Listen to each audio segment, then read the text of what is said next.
വിധി വന്ന പശ്ചാത്തലത്തിൽ തനിക്ക് വിദേശ യാത്രയും മറ്റുമൊക്കെ ആവശ്യം വരും, പാസ്പോർട്ട് വേണമെന്ന് ആവശ്യപ്പെട്ടിട്ടുണ്ട്. അതേസമയം തന്നെ കോടതിക്ക് വെളിയിൽ ആക്ടിവിസ്റ്റുകൾ പ്രൊട്ടസ്റ്റ് ചെയ്യുന്നതിന്റെ ചില ദൃശ്യങ്ങളും വരുന്നുണ്ട്. എന്തൊക്കെയാണ് അവിടെ നടക്കുന്നത്?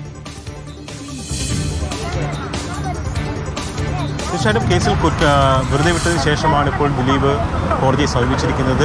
ജാമ്യവ്യവസ്ഥയുടെ ഭാഗമായിട്ട് ദിലീപിൻ്റെ പാസ്പോർട്ട് പിടിച്ചു വെച്ചിരുന്നു. ആ പാസ്പോർട്ട് വിട്ടുകിട്ടണമെന്നുള്ള ആവശ്യമാണ് ദിലീപ് കോടതിയിൽ ഉന്നയിച്ചിരിക്കുന്നത്. ആ ഹർജി ഇന്ന് പ്രിൻസിപ്പൽ സെഷൻസ് കോടതി പരിഗണിക്കുമെന്ന് പ്രതീക്ഷിക്കുന്നു. അങ്ങനെ പരിഗണിച്ച ഇക്കാര്യത്തിൽ പാസ്പോർട്ട് വിട്ടുകിട്ടാനുള്ള തീരുമാനത്തിലേക്ക് കോടതി പോകും. കാരണം കേസിൽ വെറുതെ വിട്ട സ്ഥിതിക്ക് ഇനി ജാമ്യവ്യവസ്ഥയുടെ പ്രകാരം പാസ്പോർട്ട് പിടിച്ചു വെക്കേണ്ടതില്ല. അതിനിടയിലാണ് എറണാകുളം ജില്ലാ കോടതി സമുച്ചയത്തിന് മുന്നിൽ ഒരു പ്രതിഷേധമുണ്ടായത്. ഈ നടിയെ ആക്രമിച്ച കേസുമായി ബന്ധപ്പെട്ടാണ് പ്രതിഷേധമുണ്ടായത്. നടിക്ക് നീതി ലഭിച്ചിട്ടില്ല എന്നുള്ളതാണ് അവർ ഉന്നയിക്കുന്ന ഒരു പ്രധാനപ്പെട്ട ആരോപണം. ബഹുജന കൂട്ടായ്മ എന്ന പേരിലാണ് അവർ പ്രതിഷേധം സംഘടിപ്പിച്ചത്. നിങ്ങൾ ഇത്തരത്തിലുള്ള പ്രതിഷേധം സംഘടിപ്പിക്കാനുള്ള കാരണം എന്തായിരുന്നു? ഒരു കോടതി വിധിയും പൂർണ്ണമല്ല. ഇതിന് മുകളിലും കോടതികളുണ്ട്, അവിടെ നമ്മൾ സമീപിക്കും. കേരളത്തിന് ജനാധിപത്യം ബോധം അത്രമേൽ കെട്ടുപോയി ഞങ്ങൾ ആരും വിശ്വസിക്കുന്നില്ല. ഒരു ഗുണ്ട തെരുമധ്യത്തിലിറങ്ങി ജനങ്ങൾ മുഴുവൻ വെല്ലുവിളിക്കുന്ന കാര്യം നടന്നിരിക്കുന്നത്. 1500 പേജുള്ള തെളിവുകൾ മുഴുവൻ പൾപ്പ് ലിറ്ററേച്ചർ പോലെ വലിച്ചെറിഞ്ഞ് കളഞ്ഞിരിക്കുകയുള്ളൂ. ഞങ്ങൾ ജഡ്ജിമെന്റിനെ കുറിച്ച് പറയാൻ ആളുകളല്ല. പക്ഷേ ഈ ജഡ്ജിമെന്റ് ജനഹിതത്തിനെതിരാണ്. കോടതികൾക്കും എക്സിക്യൂട്ടീവിനും ജുഡീഷ്യറിക്കും ലെജിസ്ലേച്ചറിനും ജനങ്ങളോട് ഉത്തരവാദിത്തമാണ് നമ്മൾ കാണുന്നു. ആ നിലയിൽ നോക്കിയാൽ ഈ വിധി ഞങ്ങളെതിരാണ്. 1. 2, ഈ സംഭവം നടന്നത് 2017 നടക്കുന്നത്. 2018 കൊച്ചിയിലൊരു സമരം നടന്നു. കന്യാസ്ത്രീമാരുടെ സമരമാണ്. അതിലെ ഒരു നരാധമനെ കോടതി ഇതുപോലെ വെറുതെ വിട്ടല്ലോ. പക്ഷെ അയാളുടെ ഉടുപ്പൂരേണ്ടി വന്നു. ഫ്രാങ്കോയുടെ ഉടുപ്പൂരിയ സമൂഹമാണ് നമ്മൾ എന്നതുപോലെ വിവസ്ത്രനായി നമ്മുടെ മുന്നിൽ ദിലീപ് നിൽക്കുകയാണ്. അയാൾ ഇവിടുത്തെ ആളുകൾ മുഴുവൻ വിലക്കെടുക്കാൻ വിചാരിച്ചിരിക്കുകയുള്ളൂ. സാധ്യമല്ല.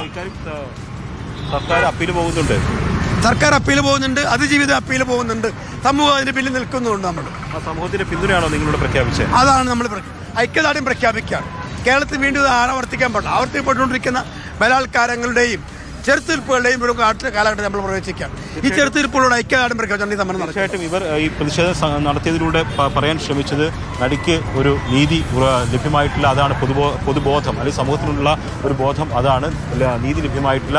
അതിന് വേണ്ടിയിട്ടുള്ള ഒരു പ്രതിഷേധമാണ് സംഘടിപ്പിച്ചത്. മേൽക്കോടതിയിൽ നിന്ന് അനുകൂല വിധി അല്ലെങ്കിൽ ഒരു നീതി ലഭ്യമാകുമെന്നുള്ള പ്രതീക്ഷയുണ്ട്. എന്തായാലും ഒരു 10-20 പേരാണ് ഇവിടെ കോടതി സമുച്ചയത്തിന് മുന്നിൽ ഒരു പ്ലക്കാർഡുകളൊക്കെ ഉയർത്തി പ്രതിഷേധം സംഘടിപ്പിച്ചത്. ഇപ്പോൾ പ്രതിഷേധം അവസാനിച്ചിരിക്കുകയാണ്. ഇനി കോടതി നടപടികളിലേക്ക് പോകും. കോടതിയിൽ നിന്ന് ശിക്ഷാവിധി സംബന്ധിച്ചുള്ള ഉത്തരവ് വന്നതിന് ശേഷം അല്ലെങ്കിൽ വ്യക്തത വന്നതിന് ശേഷം പ്രതിഷേധം ഉണ്ടാവുമോ?